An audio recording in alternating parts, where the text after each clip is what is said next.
मैं हूं अंकित अवस्थी। गांधी जी ने पटेल साहब को प्रधानमंत्री ना बनाकर नेहरू जी को प्रधानमंत्री बनाया। गांधी जी ने पटेल साहब को क्यों प्रधानमंत्री नहीं बनाया, जबकि पटेल साहब को कांग्रेस में सबसे ज्यादा लोग पसंद करते थे।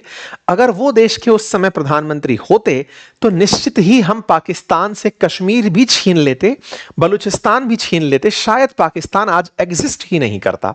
आज के समय में यह बहस इसलिए ज्यादा प्रासंगिक होती है क्योंकि इतिहास में जाकर के इतिहास में लिए गए निर्णयों को जब देखते हैं, उसमें से पटेल वर्सेस जब नेहरू जी की चर्चा होती है, तो चूंकि भारत के एकीकरण में पटेल साहब का जो नेतृत्व है, वो देश आज तक देख रहा है कि उन्होंने किस तरह से राजघराने हो या फिर इंडिपेंडेंट स्टेट्स हो, उन्हें मिलाकर भारत का निर्माण किया। तो मानना यूं होता है कि यदि पटेल साहब प्रधानमंत्री होते तो भारत का स्वरूप कुछ और होता। ठीक है साहब, चैनल पर नए हैं तो चैनल को सब्सक्राइब कर लें, बाकी अपनी राय कमेंट बॉक्स में खुलकर रखें। गुजारिश बस यही रहेगी कि आप जितना संभव हो अपने साथियों के साथ इस सेशन को साझा करें। इतनी एनर्जी आपके साथ खर्च करते हैं, उसके रिवार्ड में ना तो कोई लाइक मिलता है, ना शेयर मिलता है, ना सब्सक्राइब मिलता है। मोटिवेशन अगर किल कर दोगे बॉस, तो फिर यार इतनी मेहनत करने का मन नहीं करेगा। मर्जी आपकी है। चलिए, लेकिन सवाल यह था कि गांधी जी ने पटेल साहब से नेहरू जी के नाम पर हस्ताक्षर कैसे करवा लिए, इसकी कहानी क्या थी। इसकी कहानी बड़ी इंटरेस्टिंग बताई जाती है।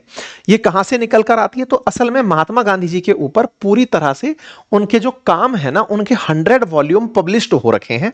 आप mkgandhi.org पर जाकर देख सकते हैं। वहां पर महात्मा गांधी जी के जितने भी पत्र हैं, उनके लिखी हुई जितने भी दृष्टांत, उनसे रिलेटेड जो भी बातें हैं, वहां सब लिखी हुई हैं। और उन्हीं में से ये मौलाना अबुल कलाम आजाद को लिखा गया पत्र जो गांधी जी का है, जो कि उन्होंने 20 अप्रैल 1946 को लिखा था, उसमें नेहरू जी का नाम शामिल है कि वो चाहते हैं कि वो नेहरू जी को अध्यक्ष बनाए। लेकिन उसमें यह नहीं लिखा था कि नेहरू जी के लिए कारण क्या सोचते हैं गांधी जी। हालांकि इस बारे में भी महात्मा गांधी जी से एक पत्रकार हैं दुर्गा दास, उन्होंने जब सवाल किया तो उन्होंने उसके भी जवाब दिए, जो कि इसी वेबसाइट पर अगर आप आगे जाएंगे तो आपको वो मिल जाएंगे। खैर, अभी मैं आपको जो यहां सारी बातें हैं उनका सार बता देता हूं इस पूरी गैलरी से जो निकल कर आया। सवाल ये टिका था कि यह घटना बड़ी ही रोचक थी। घटना कौन सी बड़ी रोचक थी?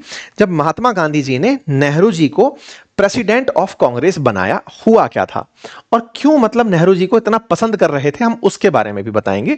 असल में हुआ क्या कि कार्यकारी समिति की 29 अप्रैल 1946 को बैठक चल रही थी, जहां पर जेबी कृपलानी जी भी थे, महात्मा गांधी जी भी बैठे थे, नेहरू जी भी थे, पटेल साहब भी थे, और भी जितने भी कांग्रेस वर्किंग कमेटी के मेंबर थे वो प्रेजेंट थे।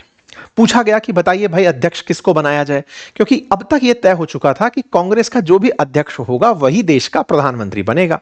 कांग्रेस, अच्छा मैं इसमें आपको एक बात मेंशन कर दूं, देश 15 अगस्त 1947 को आजाद हुआ। हमारे देश में जो निर्वाचन हुए वो 1951 के एंड में और 52 की शुरुआत में हुए हैं। तो इतने सालों तक जो भी प्रधानमंत्री रहे वो अनइलेक्टेड ही थे, या फिर कहिए कि वो कांग्रेस की तरफ से बनाए हुए प्रधानमंत्री थे। चुनाव तो हमारे देश में जाकर फरवरी 1952 में रिजल्ट के रूप में निकले थे। एनीवे, फिलहाल के लिए तर्क यह आता है कि साहब क्या हुआ था उस दौर में, जरा उसकी चर्चा कर लेते हैं।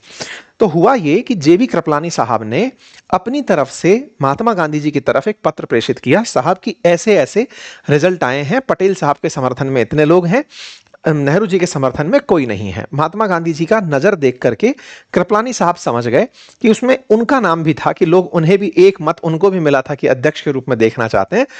उन्होंने अपना नाम टेक डाउन कर लिया, बोले ठीक है। फिर पटेल साहब का नाम लिखा हुआ जो पत्र था वो पूरी कांग्रेस वर्किंग कमेटी के सामने से गुजारा गया, जिसमें यह तय करना था कि किसे प्रधानमंत्री या फिर कहिए अध्यक्ष बनाया जाएगा। कहते हैं कि महात्मा गांधी जी ने पटेल साहब से अपेक्षा की थी कि वो अपना नाम वापस ले लेंगे, क्योंकि गांधी जी पब्लिकली 20 अप्रैल को बता चुके थे कि मैं चाहता हूं कि नेहरू प्रेसिडेंट बने, तो पटेल साहब शायद थोड़ा लिहाज रखेंगे और अपना नाम वापस ले लेंगे। कहते हैं कि वो जब पत्र घूमा तो पटेल साहब ने अपना नाम वापस नहीं लिया। जब पटेल साहब ने नाम वापस नहीं लिया तो महात्मा गांधी जी के हाथ में वो लेटर आया कि भाई सुनिए, अब नेहरू के समर्थन में लोग हैं ही नहीं। तो उन्होंने नेहरू जी को यह बात बोली कि नेहरू जी, आपके समर्थन में लोग नहीं हैं, मैं चाहता हूं कि आप राष्ट्र अध्यक्ष बने, लेकिन बताइए कि आपके समर्थन में लोग नहीं हैं। तो कहते हैं कि नेहरू जी उस समय कुछ बोले नहीं, चुप हो गए। कहते हैं कि उस समय कुछ अनमने मन से बैठ गए, नाराज हो गए, क्योंकि महात्मा गांधी जी और नेहरू जी के बीच की जो केमिस्ट्री थी उससे महात्मा गांधी जी भली भांति अवगत थे कि नेहरू जी को नाराज होना है तो वो रूस जाएंगे या कैसे मनाया जाएगा, तरीका पता था। महात्मा गांधी जी ने फिर वो पत्र वापस नेहरू जी की तरफ भेजा कि आप अपने नाम से अपनी दावेदारी वापस ले लीजिए। तो इस बात पर जब पत्र वापस गया तो महात्मा गांधी जी के आदेश को मानते हुए पटेल साहब ने अपना नाम उस पद से वापस ले लिया, अध्यक्ष के पद से वापस ले लिया कि साहब मैं चुनाव ही नहीं लड़ रहा, लीजिए अपना नाम वापस ले लेता हूं। तो जब चुनाव में कोई खड़ा ही नहीं हुआ तो नेहरू जी ही इकलौते निर्विरोध रूप से चुने गए अध्यक्ष बने। ये बिल्कुल वैसी स्थिति थी कि आप अब इस पूरी कहानी को सुनकर कह पाएंगे कि महात्मा गांधी जी ने अपनी जिद से नेहरू जी को कांग्रेस का अध्यक्ष बनाया और जिन कांग्रेस का अध्यक्ष उन्हें बनाया वही आगे चल करके प्रधानमंत्री बनेंगे, ये बात महात्मा गांधी जी जानते थे। लेकिन अब इन सबसे बड़ा सवाल यही बना कि सरदार वल्लभ भाई पटेल को छोड़ करके गांधी जी ने नेहरू को ही अंतरिम प्रधानमंत्री क्यों बनवाया। यह सवाल बड़ा सवाल है और इसके सवाल पर सबके अपने अपने तर्क हैं। लेकिन उस समय कांग्रेस में किसी की यह हिम्मत नहीं थी कि वो महात्मा गांधी जी से यह सवाल कर ले। आप में से कुछ लोग कहेंगे कि यह कैसे हो सकता है, महात्मा गांधी जी से कोई सवाल क्यों नहीं कर पा रहा था? क्योंकि उस समय के राष्ट्रीय आंदोलन गांधी जी के पीछे लड़े जाते थे, होते थे। गांधी जी तय करते थे सविनय अवज्ञा आंदोलन होगा, भारत छोड़ो आंदोलन होगा, ये सारी चीजें गांधी जी तय करते थे। तो जनता में कांग्रेस से ज्यादा महात्मा गांधी जी की पहचान थी और महात्मा गांधी जी अगर पलट जाएं तो कांग्रेस पलट जाए, वो वाली हाल थी। तभी तो कांग्रेस के किसी भी पद पर महात्मा गांधी जी ना होते हुए भी पूरी कांग्रेस चलाते थे और शायद बाद की कांग्रेस ने भी यही सीखा। एनीवे, महात्मा गांधी जी नेहरू जी को क्यों पसंद करते थे, इस बात के लिए एक पत्रकार हैं दुर्गादास, जिन्होंने अपनी तरफ से जब कभी गांधी जी से यह सवाल पूछा तो उनसे पूछा कि साहब आप बताइए कि आपने ऐसा क्यों किया। तो उस पर गांधी जी का जवाब था, महात्मा गांधी जी ने अपनी तरफ से जवाब देते हुए कहा था कि असल मायने में हमारे देश में गांधी जी का कहना था कि देश जब आजाद होगा तो विदेश स्तर पर देश के किस व्यक्ति की पहचान ज्यादा है, यह बात बहुत मायने रखेगी। बोले वैश्विक मीडिया ने या तो मुझे जाना है या फिर नेहरू जी को जाना है। नेहरू जी चूंकि कैम्ब्रिज विश्वविद्यालय से पढ़े हुए थे, बहुत सारे अंग्रेज अधिकारी उनके मित्र थे, बहुत सारे अंग्रेजी अधिकारियों से उनकी बातचीत थी और कहते हैं कि वो थोड़ा विलासिता पसंद थे, उन्हें अंग्रेजों का थॉट सिस्टम पता था, उनके साथ वक्त बिताना, उन्हें लग्जरी की समझ थी कि प्रोग्रेसिवली आगे कैसे सोचा जा सकता है, कैसे देश के अंदर अंग्रेजों से भी काम निकलवाए जा सकते हैं, ये थॉट पता थी। क्योंकि देश आजाद होने के बाद अंग्रेजों से काम बंद नहीं हो जाएंगे, इसीलिए महात्मा गांधी जी ने नेहरू को अपनी पसंद के रूप में चुना, जबकि पटेल साहब को वैश्विक रूप से कोई नहीं जानता था, ऐसा गांधी जी का मत था। इसीलिए पटेल साहब को उप प्रधानमंत्री बनाया गया और नेहरू जी को प्रधानमंत्री बनाया गया गांधी जी के द्वारा। गांधी जी ने यह कहते हुए कि अब एक गाड़ी के दो बैल हैं, एक मतलब बैलगाड़ी में दो बैल लग गए, इस तरीके से कि नेहरू जी विदेश मामले देख लेंगे और पटेल साहब देश के मंत्री मामले देख लेंगे। कहते हैं पटेल साहब 7-8 दिन तक थोड़े अनमने रहे, उसके बाद फिर वो भी वापस से खुश होकर के टीम के लिए, कांग्रेस के लिए काम करना शुरू कर दिए और बाद में जो भारत का एकीकरण हुआ उसमें पटेल साहब का काम दिखता भी है।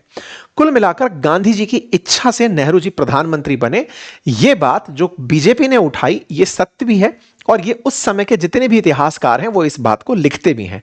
लेकिन जहां तक कांग्रेस का मत है, कांग्रेस का मत ये कि नेहरू जी खुद नहीं बने थे, महात्मा गांधी जी ने बनाया था, यह बताता है कि साहब नेहरू जी ने कोई वोट चोरी नहीं की थी। महात्मा गांधी जी से जाकर पूछो कि उन्होंने नेहरू जी को क्यों बनाया था, यह कांग्रेस का पक्ष है। ठीक है साहब, अब चलते हैं कांग्रेस के बीजेपी के द्वारा बाकी जो दो मुद्दे उठाए उन पर भी हल्की सी जानकारी प्राप्त कर लेते हैं। जानकारी ये कि अमित शाह जी ने कहा कि दूसरी वोट चोरी इंदिरा गांधी जी ने की थी। ये क्या कहानी है? तो 1971 के अंदर जब रायबरेली में लोकसभा चुनाव हुए थे, उस पर इलाहाबाद उच्च न्यायालय ने चुनाव के नियमों का उल्लंघन पाए जाने पर इनका चुनाव रद्द कर दिया था।